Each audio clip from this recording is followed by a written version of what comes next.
Концерн GM официально представил обновленный вариант компактного по американским меркам кроссовера Chevrolet Equinox. Представители Chevrolet называют новинку моделью следующего поколения, но по факту это рестайлинг нынешней генерации кросса. Отметим, что это самый популярный SUV бренда в Америке. В прошлом году в США было продано 213 тысяч таких машин.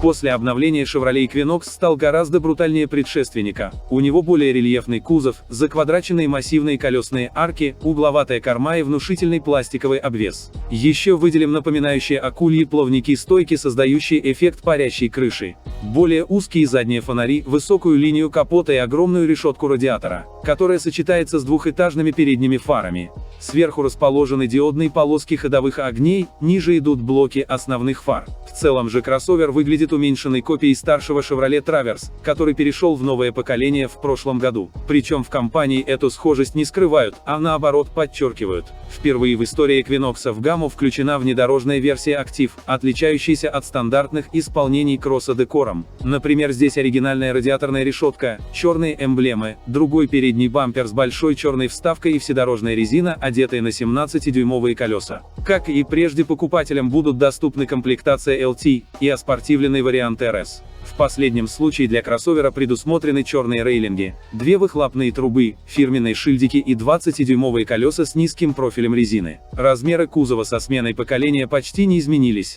Длина кроссовера увеличилась на символические 2 мм до 4653 мм, ширина на 58 мм до 1902 мм, а высота стала больше на 6 мм и теперь составляет 1667 мм.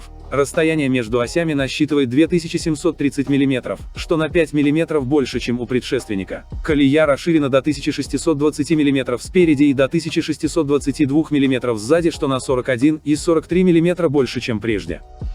Салон получил новую архитектуру передней панели с объединенными экранами цифровой приборки и медиасистемы. Оба диагональю 11 дюймов. Как и у других новых моделей марки, корпус экрана приборки расположен поверх тачскрина мультимедийки. Рулевое колесо и блок управления климатической системой по-прежнему имеют физические кнопки управления. А вот от классического рычага выбора передач производитель решил отказаться, заменив его подрулевым переключателем, тем самым освободив место на центральном тоннеле. Теперь там располагаются дополнительные отсеки для мелочевки. Еще были улучшены отделочные материалы и расширен список доступного оборудования. Базовая комплектация Chevrolet Equinox включает камеру заднего вида, парктроник, подогрев передних сидений и руля, а также комплекс систем безопасности и помощи водителю под названием Chevy Safety Assist, который включает в себя адаптивный круиз-контроль, системы автоматического торможения и удержания в полосе. В более дорогих версиях теперь есть беспроводная зарядка смартфонов, вентиляция передних и подогрев задних кресел,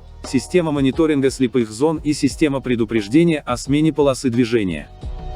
На американском рынке новый Chevrolet Equinox будет предложен с модернизированной 1,5-литровой бензиновой турбочетверкой мощностью в 177 лошадиных сил, который, по словам производителя, стал экономичнее. Вместо безальтернативного шестиступенчатого автомата теперь две коробки. Переднеприводный кросс получил вариатор, а полноприводным версиям достался классический восьмиступенчатый автомат. У версии Active и RS вдобавок имеется система выбора режима движения для разных типов дорожного покрытия. Позже в отдельных странах и только для модификаций RS должны предложить еще и 2-литровый 231-сильный турбомотор.